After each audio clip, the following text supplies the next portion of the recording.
One. We are live.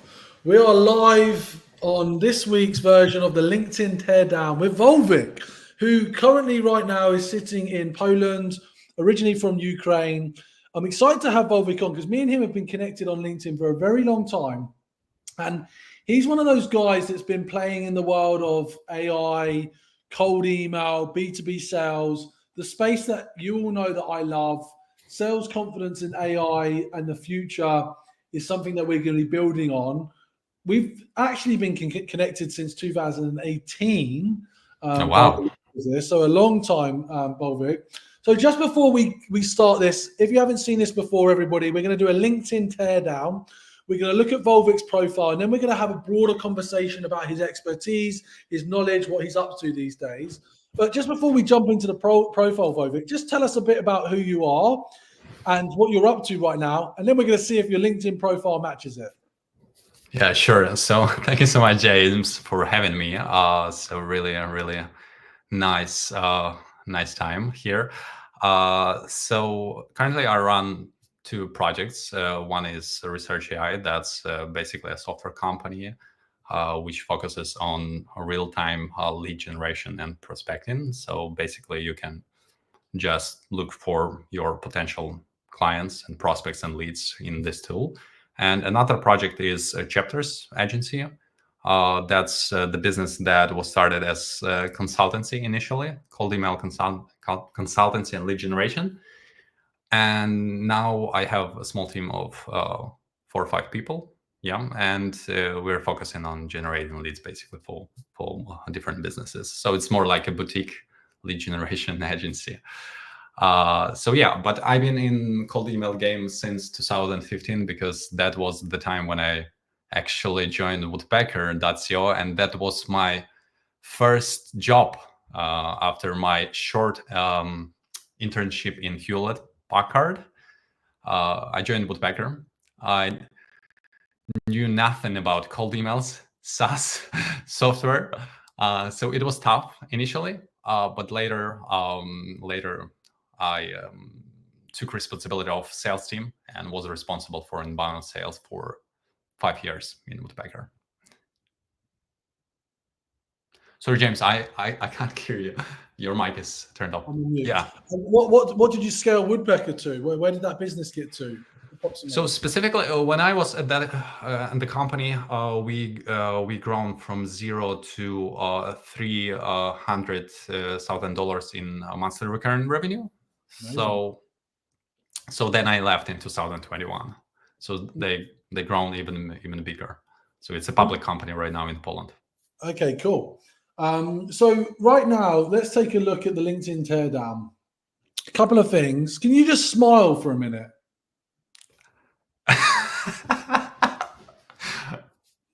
So I don't know. I don't have braces anymore. No, you don't. So I think this is a great photo, right? Because you've got the hair, you got your sharp glasses, it's a good photo, but you don't have braces anymore. No anymore, luckily. So I think you could update it. Okay, Research AI, the arrow points to this get fresh B2B sales insights and prospecting strategies.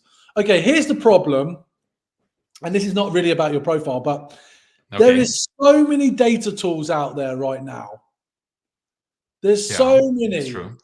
What is interesting or special about Research AI other than fresh B2B sales insights and prospecting strategy?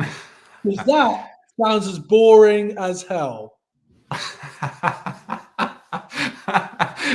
Wow. I like that, really.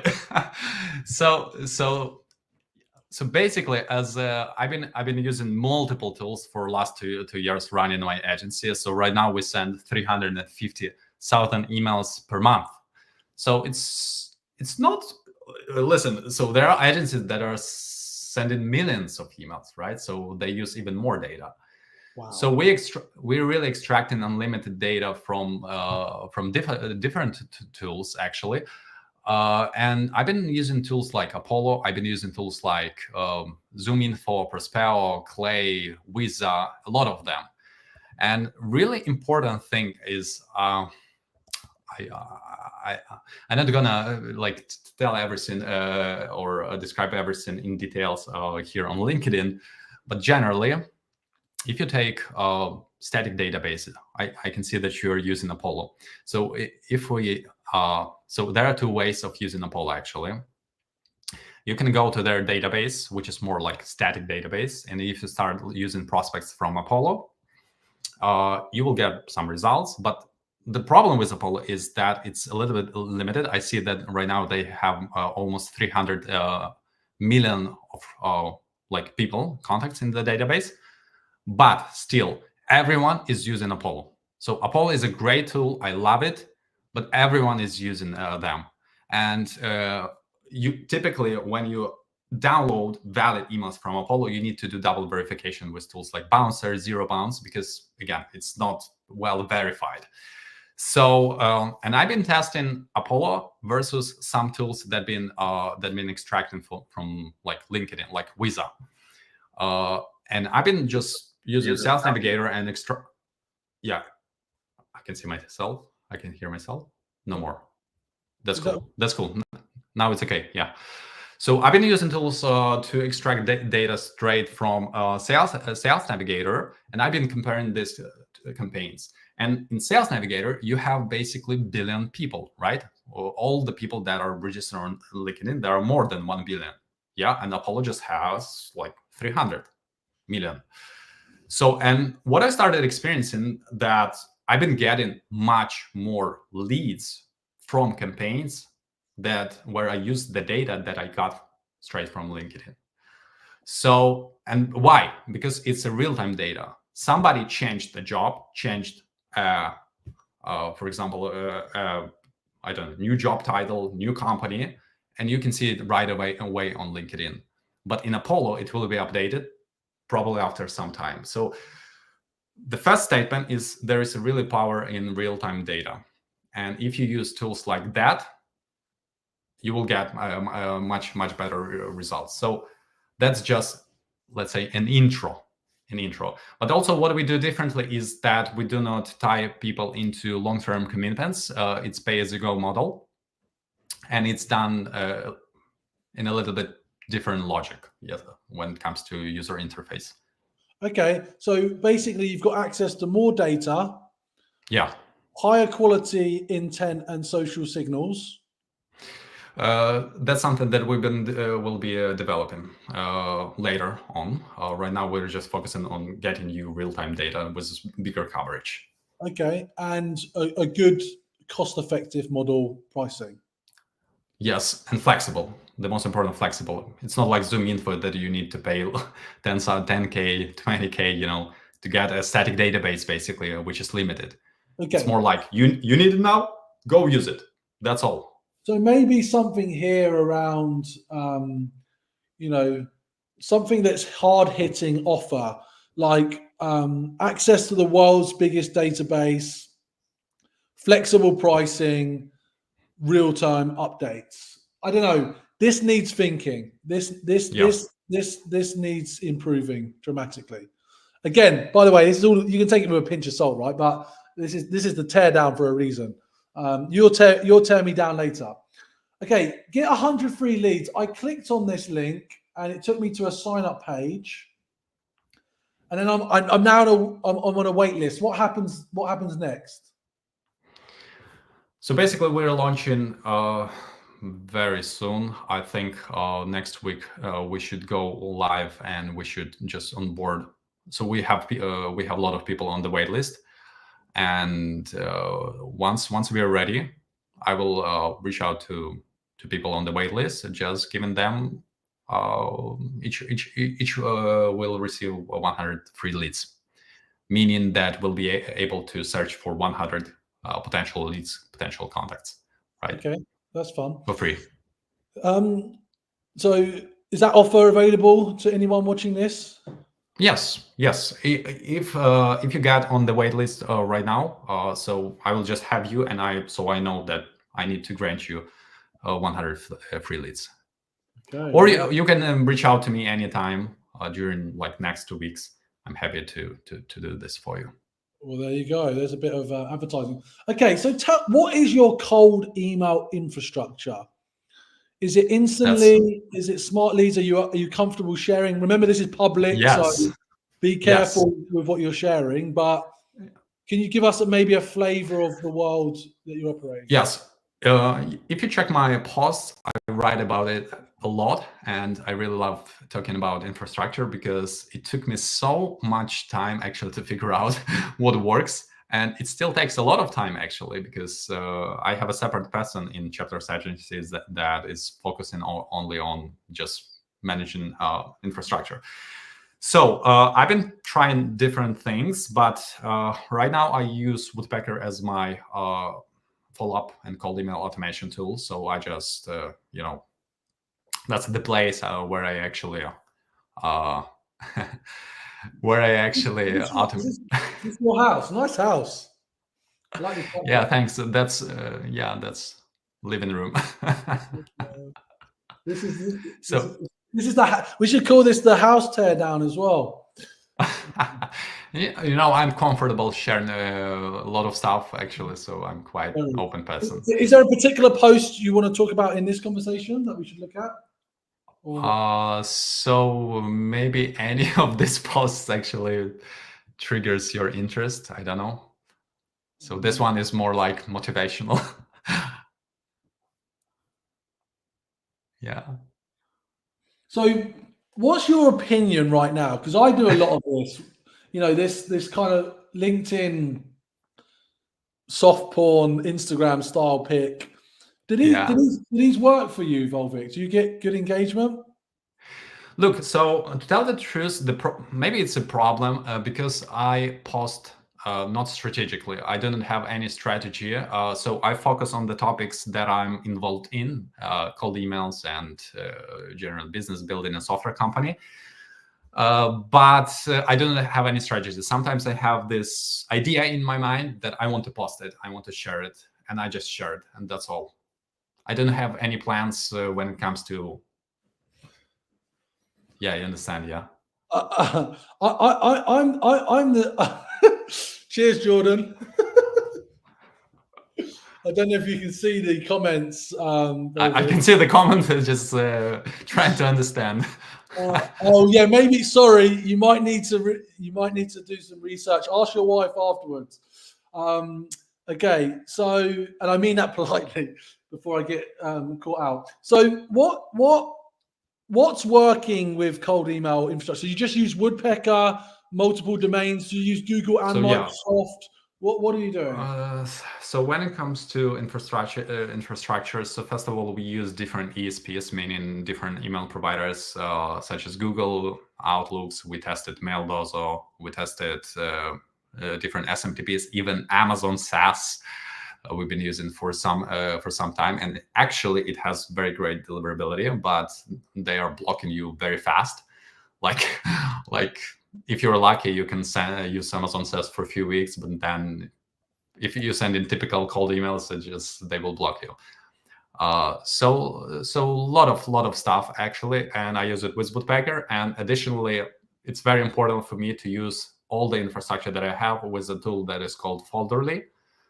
This tool is actually not just a warm-up tool, but basically it's like deliverability and email recovery tool that helps me to keep my infrastructure on a good level. And also what is important is that I always have a backup the infrastructure. So we do rotations each 2 weeks. So we do not exhaust our infrastructure and we do not keep it till the moment when it's just dying. We just make sure we do rotations on regular basis. Interesting. So is that like your risk mitigation protection? Yeah, exactly. And actually, so I know that some cold emailers that they get till the point when deliverability drops down, domain is burned, and they just give up on this domain and they purchase new ones. I never do that. So typically, when we set up infrastructure, we use it for years. So even if there is a problem, you can still recover it. So obviously, it depends on till what extent you have deliverability problems, because sometimes your domain may be very have very bad problems, maybe you need to keep it away from outbound for months and then just get back to them. Okay, so Vovik, because you've got a couple of businesses right now, are you still running the agency? Do you, if someone watched this and said, "Can you help me set up my infrastructure?" What's like the typical approximate setup cost, a monthly cost to send, I don't know, 10,000 emails a month or something? Yeah, 10,000 is actually quite okay. Yes, I do run my agency. I have a team, as I said previously, and we typically focus on the full service, right? So if the company comes and they just want to start generating leads through outbound or just simply to test this channel, we do it. Yeah, so we didn't do kind of consultancy or just setting up infrastructure. So we do everything. But anyway, we can discuss any ideas you might have. And yeah, did you have any other questions regarding this? Yeah. So how long does it take to get set up and send the first email? So we have actually we have a fast way of setting this up. Obviously, Google Outlook accounts need 10, 14 days. The more, the better, just to warm up. But we can set up some SMTPs that we already have with warmed up IPs. So we can start in 5, 6, 7 days, just sending initial outreach.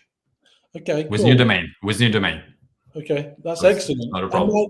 You're obviously a cold email expert, but what about, we're obviously talking about LinkedIn. What are you doing in LinkedIn DMs? And what are you doing with the phone, if anything? And what are you doing with AI right now? Mm-hmm. So I'm using Expandy just to automate some basic communication. I'm trying not to spam people too much, but actually lately I was just sending some messages about ResearchAI and just inviting people to join the waitlist and try it for themselves. So when people respond, we just chat with them. That's all. So nothing special. When it comes to AI, recently, I've been spending a lot of time in Clay, specifically just personalizing the content. Actually, we just have a new use case with one of our clients where we just personalize all the messages in bulk, so a lot of them. So that's mainly basically Clay plus ChatGPT. So Clay, our use case for Clay is basically segmentation and qualification of the list and just list cleaning. So to make sure that lists are clean. I can see the question here. Okay. Yeah, can you see that question? Yeah, how can someone identify if their deliverability rate's down? So I can share my experience on that. Yeah, but I actually forgot what was my thread actually. So maybe I should answer this question. Yeah, go for it. Regarding deliverability rates. So basically, the tool that we use, which is called Woodpecker, is pretty reliable when it comes to stats. And the most important metric for me are our reply rates. So I see basically the tendencies, or how it's called. I can see how many replies we get on a daily basis and how many replies we've been getting when we had our infrastructure fresh, and is it declining, is it increasing, how it relates to the messages we send, how it relates to the content we send. So that's the first thing, reply rates. We do not track open rates, and we haven't been tracking open rates for like maybe 5 months. So it's totally another problem. But additionally, what we do, these are inbox placement tests, and we do them almost on daily basis. So we test our infrastructure because typically you may have quite decent deliverability with one content, but later you change the content and it doesn't perform so well. Or the most common situation is when you use a static content and you've been sending this content for 2 weeks, and later you see a decline. And basically, you do not have any domain problem. It's just content declining, yeah? And you just need to update the content. So yeah, so answering your questions, like stats in Woodpecker and inbox placement tests in Folderly or Glock Okay, apps. that sounds great. Okay, so let's get back to your profile. A couple of things.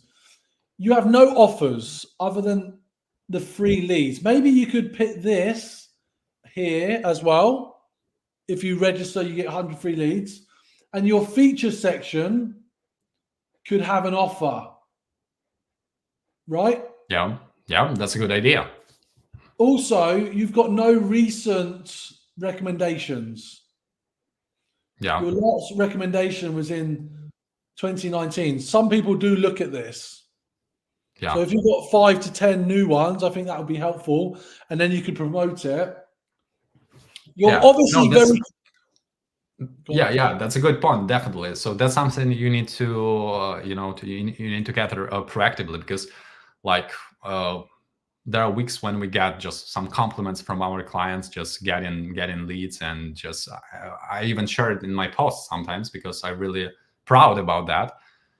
So definitely, Yeah. yeah, You're obviously comfortable in video. And I believe video is the differentiator. Because of cold email, cold LinkedIn, AI comments, AI text written by ChatGPT, video is where you're going to win. So keep doing video, keep using yeah, captions. It doesn't get the best results, but you can turn it into text posts as well. yeah, Have you for have sure. you thought have you thought about setting up a newsletter on LinkedIn?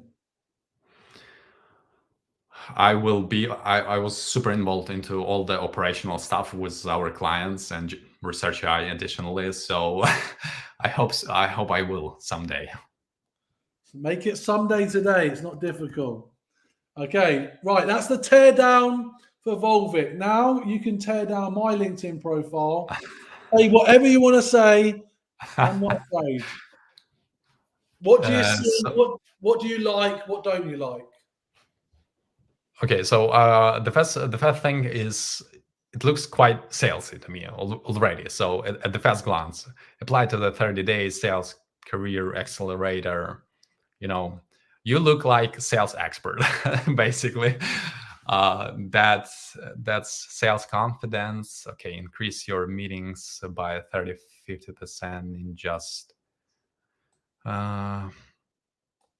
yeah, just like super straightforward when it comes just to like what you do and what you're trying to sell here. So I think it's great. I think it's not my style, probably. No, Yeah, sure. but I mean, you're a very straightforward when it comes to just what you do. So that's great as well.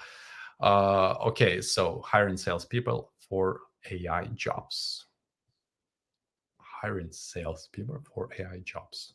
Doesn't Okay, make so sense. Doesn't make sense. doesn't Does it?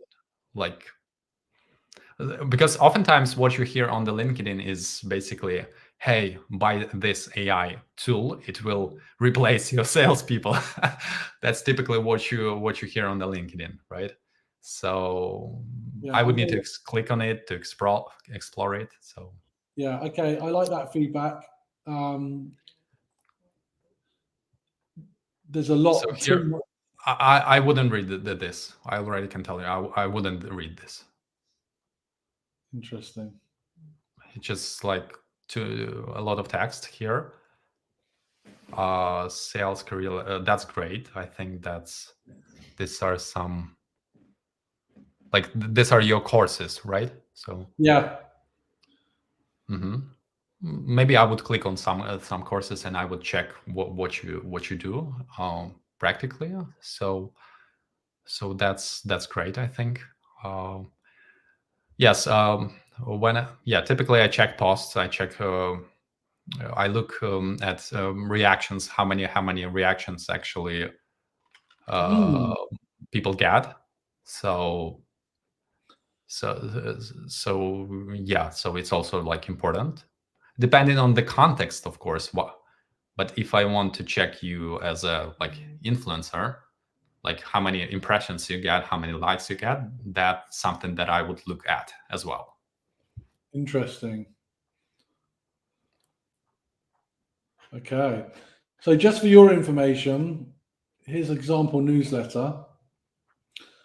I have a book, so this is my book that I've published. So all I do is once a week, I send out my weekly newsletter here, and I get loads of good stats.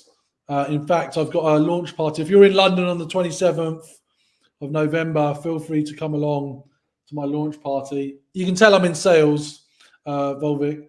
Okay, that's helpful. Let me go back. Obviously, I do a few things. My most recent reviews is I could have more as well. I think, like so I take that feedback. So it depends again. So in your case, because you are a sales coach, right? Yeah. And for you, it's really important what actually people say about you, about your services, is like super important in your niche specifically. I'm not a sales coach. I'm an agency owner. Yeah. So still, it's very important to get this. How to say this comments about my service, or some reviews, testimonials, and that's cool. But I think that I have just this feeling that having this on website and on services like G2, Capterra, in my case, would be maybe more useful than LinkedIn. Maybe I'm not right. I don't know. I would say both. I would say Google reviews, G2, and your LinkedIn profile. It's not going to hurt, is it? It's not going to hurt. You know what is interesting, actually, because I was chatting with one person, and we were talking about like ChatGPT taking over this browsing space. So I personally ask ChatGPT questions all the day long, and as well, when I look for some solution in software space, I also ask ChatGPT about which one tool is recommended, which one has better reviews. So the question is LinkedIn a good place to it's good when people actually come to your LinkedIn page and they check it and they see it. Okay, cool. But if they ask ChatGPT, you need to have this visibility, and probably tools, not tools like, I don't know, it's marketplace or platforms like G2, Capterra are very important in terms of, communicating with ChatGPT. So ChatGPT has this information and then just gives an answer to people recommending your service or your software. Yeah, cool. Okay, cool. Well, listen, we're coming up to the end of the show. This has been a lot of fun. I've learned a huge amount, which has been always useful. What would you like people? What are your goals for LinkedIn in 2025, so that we can come back at the end of 2025 and discuss things? And what's the goal for Research AI, your business? In terms of LinkedIn, obviously visibility is just important. So I just want people to know that there is Vovik and there is Research AI, the tool that can be very useful in terms of getting real-time data and just finding potential clients. And there is Chapters Agency, young enthusiasts of lead generation and cold emails, I would say. And let's keep cold email alive, shall we? Yes. So let's see where it goes. But right now it gives really great results for all the clients that we have right now. And when it comes to Research AI, so we'll be launching on Product Hunt, I think. So I think we'll have the exact day a little bit later, but I think in 2 or 3 weeks we'll be launching a Product Hunt. So just join the wait list. You'll be able to test it earlier. I'll make sure you have this free credits. Who knows? Maybe you'll close the client from the data that I'll provide. So, yeah, you're welcome, guys. Awesome. Well, listen, thanks very much for being on the show. It's been super exciting to have you on here. Looking forward to the launch and looking forward to learning more. Have a great day, everyone. Until the next LinkedIn teardown, you've been listening to Tsybulskyi and Vovik. Have a great afternoon. Vovik, just hang there. Thank you. Thank you.